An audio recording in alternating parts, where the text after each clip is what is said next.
Okay, so it is Friday, May 8th, 2020. We are on page 178. Got our Roman numerals and our date. So we're going to start out with the word equip. What's the word? All right, great. Equip, which is to prepare or provide, to supply, all right? An education will equip you with knowledge and the confidence to face life's challenges, okay? Equip. All right, so your parents try to equip you with common sense so you can make good decisions, so you can be safe, so you can be happy, so you can be healthy. Equip. Let's go. Equip. Equip. First syllable, E. Second syllable, quip. Equip. All right, so how do we mark this up? Awesome. Underline the E and the qu and the qu. Okay, so, right, rule 4. And Q and U stick like glue. That is good old rule 1. Okay? Now, if this word sounds familiar, it should, because what do you need when you are equipped with things? If you play sports, for example, right? You need certain types of equipment. And these are your tools or your materials or the items, those protective gear that's needed, like gadgets or hardware, in order for you to play a game or to fix something. Equipment, like a construction worker has to have his or her equipment. Let's go. Equipment.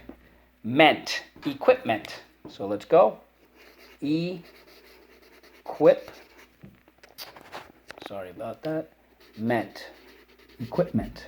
How do we mark this up? You got it. Underline the E and the Q. We have our repeats. Fantastic. Terrific. And what do we do with these two words? Brace. So yesterday we had the word relief and relieve, and it's a very similar pattern. In fact, it's the exact pattern, except we have, instead of an R, we have a B. All right, and we're going to start with the word belief. What's the word? Awesome. Belief, like an idea or a principle. P-L-E, principle, not principle, Derek. Okay. Some people might call a belief like faith, or like a religious belief. Okay, religious faith. All right. So the belief in oneself is what's going to get you through life in many, many ways. Belief. Let's go. Belief. Belief. We use the old switcheroo. So let's go. Belief. Dot your I. Okay, so how do we mark this up? Underline the E and the E. Excellent. Yes, rule 4. Now, when you have a belief, that means that you what? Yes, you believe in something. Okay, V, no V, silent E. Believe. It's to trust, to think. I believe that the COVID virus is going to blah, blah, blah, blah, blah. Or I believe it's going to end whenever, okay? Believe is to trust or to accept, to think, to feel, to imagine. Oh, I can believe in the future. I can imagine what I'm going to become. Believe. Let's go. Believe. Believe. So let's go. Believe. Dot your I. Okay? Believe me, said Mr. Modell. All right, so we have 3 things to mark up. Let's go. 4 things, I'm sorry. Let's go. Underline the E, the V, and the silent E twice. Job number 2, and we have rule 4. So what do we do with these 2 words? Excellent. Now, believe and believes, be very, very careful. That's easy. And we can have more than one belief, right? We can have more than one idea. We can have more than one principle. Beliefs. Don't change the F to a V in that case, because believes is a separate word from beliefs. Okay, there is a difference. Okay, many people have different beliefs, whether it's religion or personal, religious or personal, all right? So the next word is the word contribute. What's the word?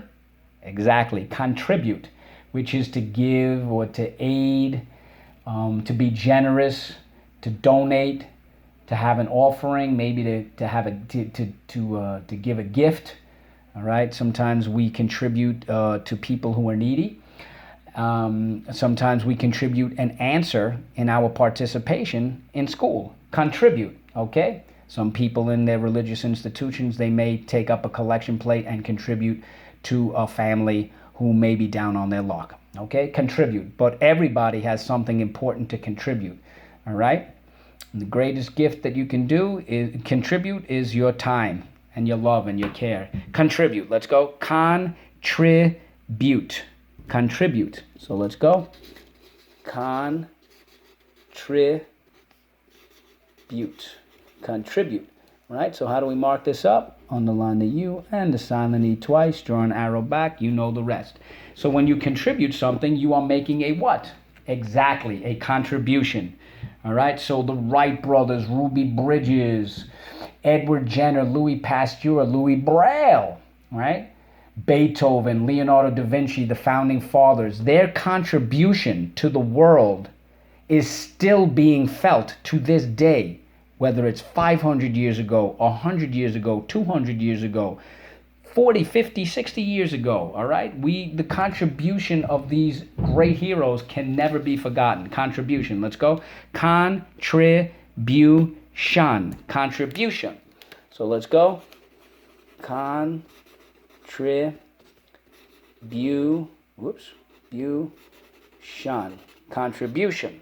All right, so how do we mark this up?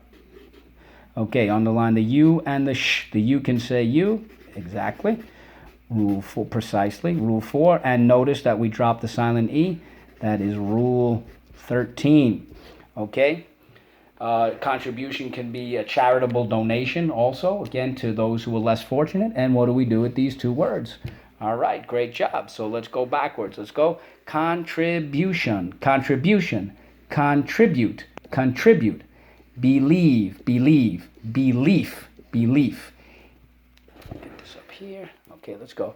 Equipment, equipment, equip, equip. And one other way you could think of the word equip or equipped, you would have to double equip. That would be double the P. That would be the 2-on-1-2 rule, Rule 2.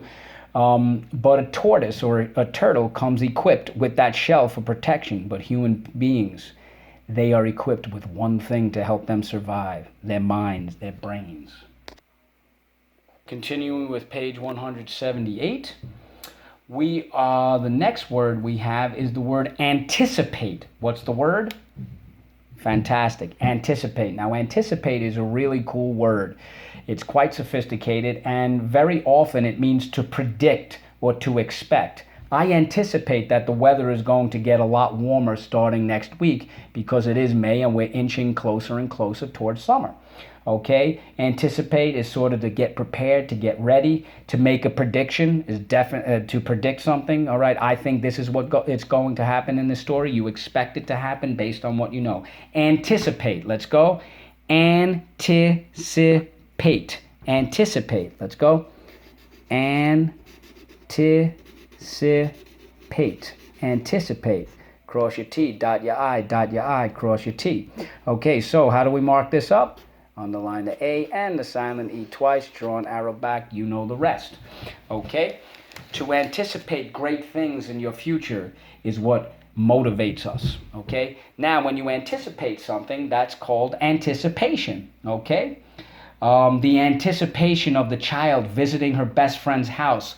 She could barely sit still. She was so excited. Anticipation. Let's go. Anticipation. Anticipation.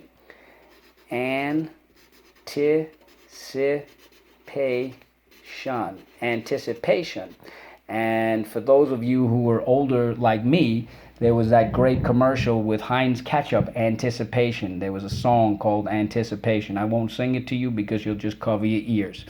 All right, so how do we mark this up? Let's go. Underline the A and the sh, right? We got Rule 4. We have Rule 4. And notice we dropped the silent E. That is Rule 13. My marker wasn't working that well. And what do we do with these two words? Brace. Okay? Anticipation. And Rule 4, Rule 13. The next word is the word sort. What's the word? Exactly. Precisely. Sort, which is a kind or a kind of something. Well, I'm sort of sad, you know, it's kind of, all right, a kind, a type, a style, but it can be a category or to categorize something. Okay, okay, so wait, kind and a type. Then the second way we could use it is to put it in a category or to categorize it, like by color and by shape, to classify it. And there's another way to do it, which is to arrange or to organize it. All right, I'm going to sort out all my stuff, separate this, right? There's, again, to sort is to separate. And then from there, you organize it. Sort. Let's go. Sort.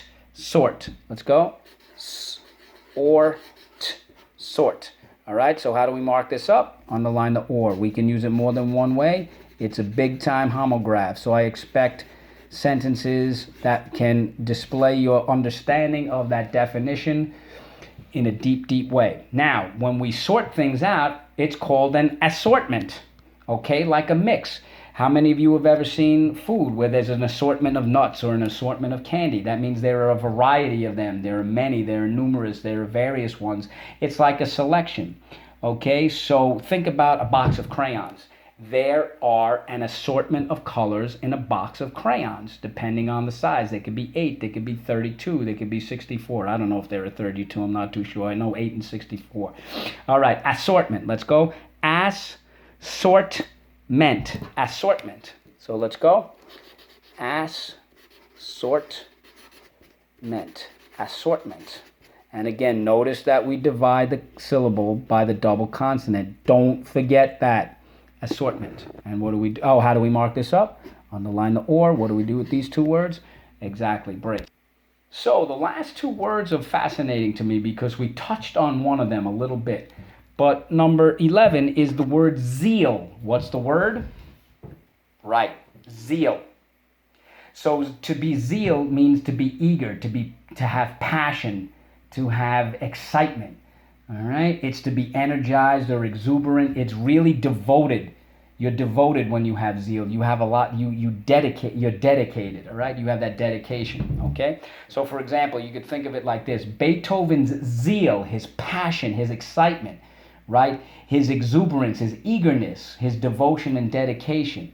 Beethoven's zeal for his music was unique and special. Zeal. Let's go. Z-E-O. Zeal. We use E-A. So let's go. Z-E-O. Zeal. All right, how do we mark this up? Fantastic, terrific. Underline the E. The last word comes from the word zeal, and it actually is zealous, which does sound like jealous if you remember when we did it, okay? And jealous was a sort of devoted to something that you wanted, okay? Then now when we say people are jealous, it can have that creepy factor to it. But zealous is different. That is like pure passion and fire in your belly for something that's so important, right? You're devoted and you're eager, you're passionate. Okay, you're so energized. This is what motivates you to do things. So you can kind of think about it like this. I mean, her zealous attitude helped her to accomplish amazing success and achievement. Okay, this means her passionate and devoted attitude helped her to accomplish amazing success and achievement in her life. Think about Helen Keller. That's a perfect example. All right, so let's go. Zealous. Zealous. Zealous. And again, O-U-S, it means literally full of zeal. And again, because of language to language and culture to culture, zealous morphed into jealous. Okay? But it means that devotion. So zealous. So let's go. Whoa. Let's go. Zealous. Zealous. So how do we mark this up? I don't like that Z that much. Okay, so let's get it down a little bit. How do we mark this up? Okay. Underline the eh and the Okay, we have the second sound and the fourth sound. So what do we do with these two words? Brace. Okay, so let's go. Zealous. Zealous. Z-E-O. Zeal. I don't like the way my Z's look. I'm not making excuses, but this marker is really not the greatest. Okay, assortment. Assortment. Sort.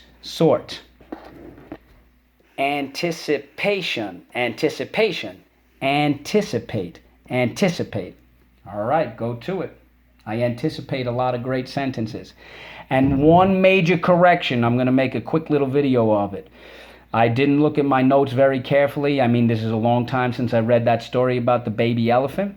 But let me just tell you one very interesting thing. I was actually pronouncing Zydeco incorrectly, all right? So it is actually, we were right when we made our predictions. It is an African word, and I was looking at my notes. So it is Zydeco. I have the Z on my mind. I meant Kaideko. It's actually Kidigo, which means little in Kiswahili, and it is pronounced Kidoko. Kidogo. And Kidogo Bidogo means little by little. So again, Kidogo means little in excuse me, in Kiswahili. So my apologies, spelling word.